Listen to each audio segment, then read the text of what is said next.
120,000. Lot 190, the 1970 Jaguar E-Type Series 2 4.2 liter fixed head coupe. The basis of any great restoration is a well-preserved and original car.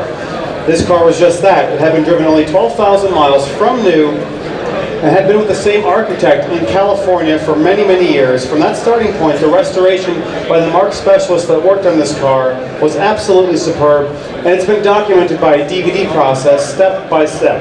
The 1970 Jaguar E-Type. Thank you very much, Alan. I'm going to be here, what should we say, $40,000 to start me on the E-Type. 40,000, thank you, sir. 40,000, do I have 50 now? 50,000 on the E-Type, then we're at 50 on my left, thank you. 50,000, 60,000 with Rebecca. At 60,000, right here in front of me, at 60, 70,000 on the end. At 70,000, well, I have 80 now, gentlemen.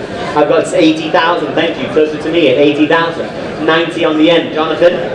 At $80,000 then, I'm selling here on my left. It's going to a new home. At $80,000, 90 with Jonathan, 90,000 with Jonathan. Do I have 100,000 now? We're at $90,000, the bid with Jonathan, and I'm selling the E-Type. At $90,000, it's going for the first time. At $90,000, it's going for the second time, ladies and gentlemen.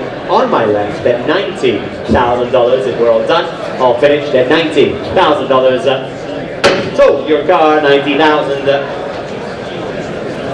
for 8 to 7, $90,000.